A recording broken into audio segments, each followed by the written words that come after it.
150 ಕೋಟಿ ಯಾರಪ್ಪನ ಮನೆ ದುಡ್ಡು ಹೀಗಂತ ಗುಡ್ಗಿದ್ದಾರೆ ಗಜ. ನಾನ್ ಯಾವುದಕ್ಕೂ ಬೇಜಾರಾಗಲ್ಲ, ಕೋಪನೂ ಮಾಡ್ಕೊಳ್ಳಲ್ಲ, ನೊಂದ್ಕೊಳ್ಳೋದು ಇಲ್ಲ ಅಂತ ಮಂಡ್ಯ ಚುನಾವಣಾ ಪ್ರಚಾರ ನಡುವೆ ಸಾಕಷ್ಟು ಬಾರಿ ದರ್ಶನ್ ಹೇಳಿದ್ರು. ಆದ್ರೆ ನಿನ್ನೆ ಅಂತಿಮವಾಗಿ ತಮ್ಮ ಮನಸ್ಸಿನ ಮಾತನ್ನ ಜನತೆ ಮುಂದೆ ಹೇಳ್ಕೊಂಡಿದ್ದಾರೆ.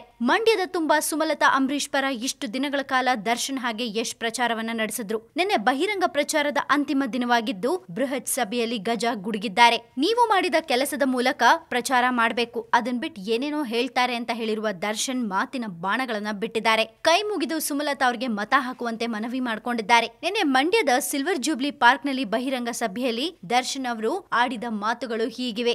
ಯಾವಾಗ ಅಮ್ಮ ಚುನಾವಣೆಗೆ ನಿಲ್ತೀನಿ ಅಂತಂದ್ರು ಅಂದೇ ನಿಮ್ಮ ಬೆನ್ನ ಹಿಂದೆ ಇರ್ತೀವಿ ಅಂತ ಹೇಳಿದೆ. ಆ ಮನೆಯ ಎಲ್ಲಾ ಸುಖದಲ್ಲಿ ನಾವಿದ್ವು, ಅದೇ ರೀತಿ ದುಃಖದಲ್ಲೂ ಇದ್ದೇವೆ. ಅಮ್ಮನ ಜೊತೆಗೆ ಜೋಡೆತ್ತುಗಳ ಹಾಗೆ ನಿಂತ್ರೆ ಅದ್ರಲ್ಲಿ ತಪ್ಪೇನು? ಕಲಾವಿದರು ಸಿನಿಮಾದವರು ಅಂತಾರೆ, ಹಾಗಾದ್ರೆ ಇವ್ರು ಯಾರು? 50 ಕೋಟಿ ಹಾಕಿ ಸಿನಿಮಾ ಮಾಡಿದ್ರು, ಅದನ್ ಬಿಟ್ಟು ಮಂಡ್ಯ ಜಿಲ್ಲೆಯಲ್ಲಿ ಅನಾಥಾಶ್ರಮ ವೃದ್ಧಾಶ್ರಮ ಕಟ್ಟಿಸಿದ್ರೆ ಇವತ್ತು ವೋಟ್ ಕೇಳೋಕೆ ಬರೋ ಹಾಗೆ ಇರ್ಲಿಲ್ಲ. ಅದನ್ ಬಿಟ್ಟು ಸಿನಿಮಾ ಮಾಡಿಸಿದಾದ್ರೂ ಯಾಕೆ? ನೀವ್ ಮಾಡಿದ ಕೆಲ್ಸದ ಮೂಲಕ ಪ್ರಚಾರ ಮಾಡ್ಬೇಕು, ಅದನ್ ಬಿಟ್ಟು ಏನೇನೋ ಹೇಳ್ಬಾರ್ದು. ಕುಮಾರಸ್ವಾಮಿ ಅವ್ರಿಗೆ ನಾನು ಧನ್ಯವಾದ ಹೇಳ್ತೀನಿ, ಯಾಕಂದ್ರೆ ಇಷ್ಟು ದಿನ 100 ಜನ ಇದ್ರೆ ಅದ್ರಲ್ಲಿ 10 ಜನ ಡಿ ಬಾಸ್ ಅಂತ ಕರೀತಾ ಇದ್ರು. ಆದ್ರೆ ಈಗ ಎಲ್ಲರೂ ಡಿ ಬಾಸ್ ಅಂತಾರೆ. ನಾವು ನಮ್ಮ ಅಮ್ಮನಿಗಾಗಿ ಇನ್ನೊಂದು ಹಂತಕ್ಕೆ ಬೇಕಾದ್ರೂ ಹೋಗ್ತೀವಿ. ಇನ್ 2 ದಿನ ಯೋಧರ ರೀತಿ ಕೆಲ್ಸ ಮಾಡೋಣ. ನಿಮ್ಮ ಕಾಲಿಗೆ ಬಿದ್ದು ಕೇಳ್ಕೋತೀನಿ, ಅಮ್ಮನಿಗೆ ಒಳ್ಳೇದ್ ಮಾಡಿದ್ರೆ ಇಂಡಿಯಾ ಮಾತ್ರ ಅಲ್ಲ ಇಡೀ ವಿಶ್ವಕ್ಕೆ ಮಂಡ್ಯ ಅಂದ್ರೆ ಏನು ಅಂತ ಗೊತ್ತಾಗುವಂತೆ ಮಾಡ್ತಾರೆ. ಕೊನೆಯದಾಗಿ ಹೇಳ್ತೀನಿ, ಒಂದು ಒಳ್ಳೆ ಜೋಡೆತ್ತು 1.5 ಲಕ್ಷ, ಹಾಲ್ ಕರಿಯೋ ಹಸು 75ರಿಂದ 80 ಸಾವಿರ, ಕುರಿ 15ರಿಂದ 20 ಸಾವಿರ, ನಾಯಿ ಸಾಕ್ಬೇಕು ಅಂದ್ರು 5 ಸಾವಿರ. ಹೀಗಿರುವಾಗ ನಿಮ್ಮ